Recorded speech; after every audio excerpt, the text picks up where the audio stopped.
कौन से 11 एमएनएज ने हुकूमत के हाथों के ऊपर बैत कर ली? ज़ैन कुरैशी की अपने वालिद से किस नौयत की गद्दारी? शहर इक़्तिदार की ताज़ा तरीन सूरत हाल क्या है? मौलाना फजल रहमान वोट देंगे, नहीं देते तो क्या होगा? आईनी तरमीम या कोई बड़ा अपसेट होगा? आज के गोरखधंधा में इस पर बात करेंगे। अस्सलाम वालेकुम, आप देख रहे हैं गोरखधंधा। अबरार कुरैशी आपसे मुखातिब हूं। कहते हैं कि सियासत बड़ा बेरहम खेल है।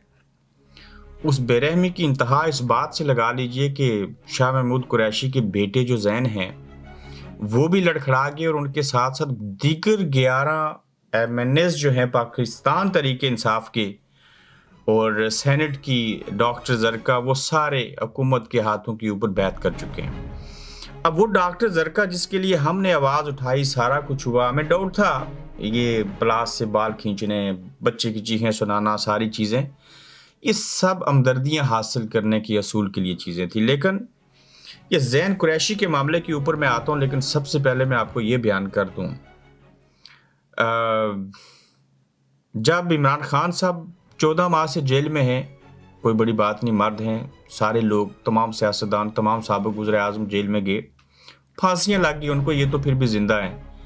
लेकिन बड़ी बात ये थी और आजमाइश ये थी कि जब इमरान खान साहब की औरतें होते हुए 2 बहनों को पकड़ के ले गए थे बिला वजह और बेवजह किसी केस में, और उस वक्त जब पाकिस्तान तहरीक इंसाफ के कारकुनान या पाकिस्तान की खवातीन या पाकिस्तान के अवाम को कोई दुख और अफसोस नहीं हुआ था और किसी के सर के ऊपर जूं तक नहीं रेंगी थी, मुझे ये समझ आ गई थी कि अगर इसके ऊपर अवाम पाकिस्तान के नहीं बोल रहे तो फिर मेरे ख्याल से इस्टेब्लिशमेंट या हुकूमत जो चाहे वो कर सकते हैं, चूँकि वो एक बड़ा टेस्ट केस था उनको गिरफ्तार करना। और जब खवातीन, इमरान खान की बहनें, उनका भांजा पहले से जेल में है, इमरान खान साहब खुद जेल में हैं, तो जब इसके ऊपर कोई एहतजाज नहीं कर सका, जिसने एहतजाज किया वो केपी के हाउस से जाके बरामद हुआ, तो फिर इस्टेब्लिशमेंट को इस बात की समझ आ गई थी कि यहाँ जो मर्जी करें, किसी ने उफ भी नहीं करनी। तो ये एक बड़ी मिसाल मैं आपके सामने रख रहा हूँ। और फिर आता हूँ कि ज़ैन कुरैशी के हवाले से। अब देखिए कि ज़ैन कुरैशी साहब की एहलिया अगवा हुई तो 5 घंटों के बाद बाज़ियाब हो गई। महर बानो कुरैशी साहिबा जो हैं उन्होंने बाज़ाब्ता तौर के ऊपर बयान दिया।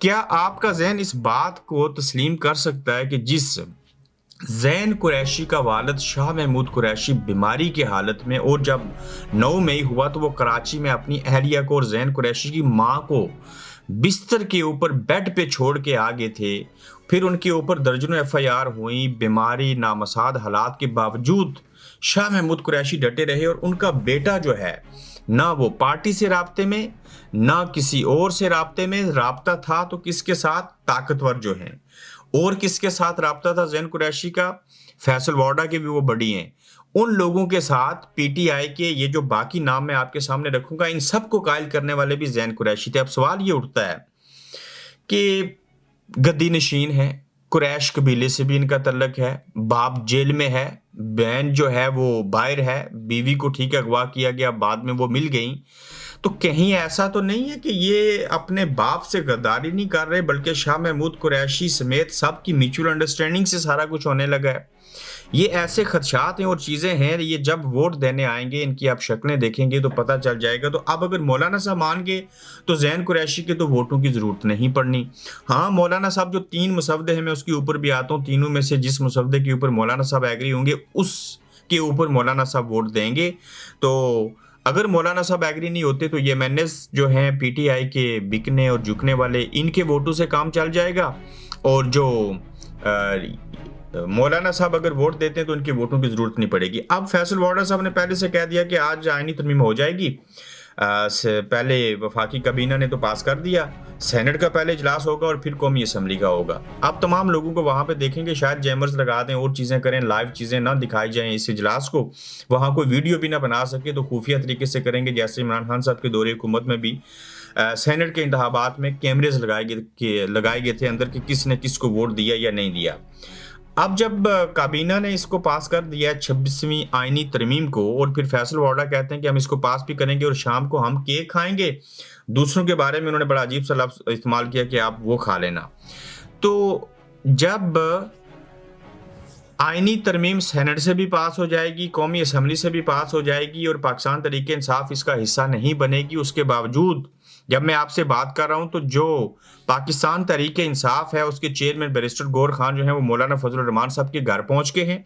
वफाकी काबीना का इजलास खत्म हो चुका है, 26वीं आईनी तरमीम की मंजूरी दे दी गई है। आईनी तरमीमी बिल आज बासानी पास हो जाएगा।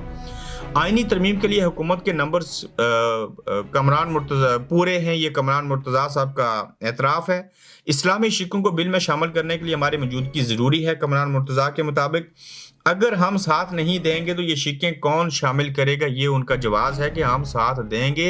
हमने इस्लामी शिकें रखी हैं, उसमें बात आएगी जी कि सूद से फ्री पाकिस्तान को कर दिया जाए, ऐसे चीज़ें कर लें, वैसे चीज़ें कर लें, तो ये हीले बहाने। आप इमेजिन करें कि अगर पाकिस्तान तहरीक इंसाफ के 11 महीने जबकि जैन कुरैशी समेत लोग उनके हामी भर चुके हैं कि इस 26वीं आईनी तरमीम में हम आपका साथ देंगे, जो अपने बाप के कोर्ट मार्शल से नहीं घबरा रहा और अपना पार्टी का जो इमरान खान है उससे उनको कोई हमदर्दी नहीं है, तो पाकिस्तान के बाकी अवाम को क्या लगे इमरान खान, पीटीआई और बाकी सारी चीज़ों के साथ। तो इसमें साबित हुआ कि हुकूमत तो एक मोहरा है, इस्टेब्लिशमेंट ताकतवर थी, ताकतवर है और वो ताकतवर साबित हुए हैं। अब देखिए जो नाम है सारे, उसमें ज़हूर हुसैन कुरैशी हैं, एक और कुरैशी साहब आए इसमें, मिकदार हुसैन है, उस्मान अली हैं, मुबारक ज़ेब हैं, औरंगज़ेब खच्ची हैं, चौधरी इलियास हैं, रियाज फतियाना हैं, हमने इनके लिए भी बड़ी आवाज़ उठाई, ब्रिगेडियर असलम गुमन हैं, डॉक्टर जरका और सलीम रहमान जो सेनेटर हैं ये भी इसके अंदर जो हैं वो शामिल हैं।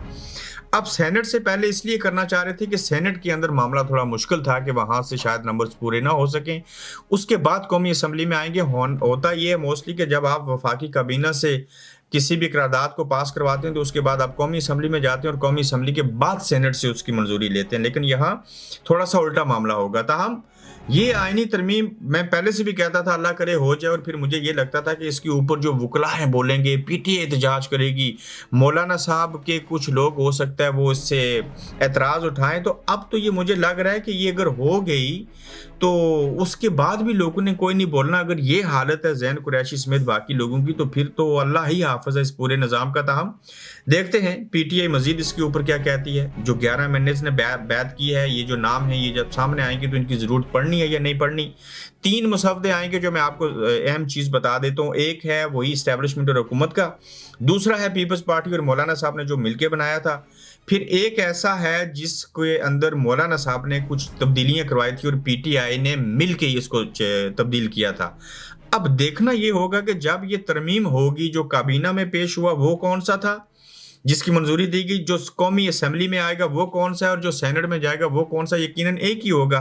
तो वो जो एक होगा उसके ऊपर क्या मौलाना साहब कन्विंस हो जाएंगे, उसकी हैसियत क्या होगी, उसके हालात कैसे होंगे, ये हमें बात देखनी पड़ेगी। लेकिन आज कोई इम्कान है कि कौमी असम्बली से, सेनेट से भी 26वीं आईनी तरमीम जो है वो कर ली जाएगी। इसके बाद पाकिस्तानी सियासत का और बाकी चीज़ों का क्या मुस्तकबिल होगा ये हमें देखना पड़ेगा। अपना ख्याल रखिएगा।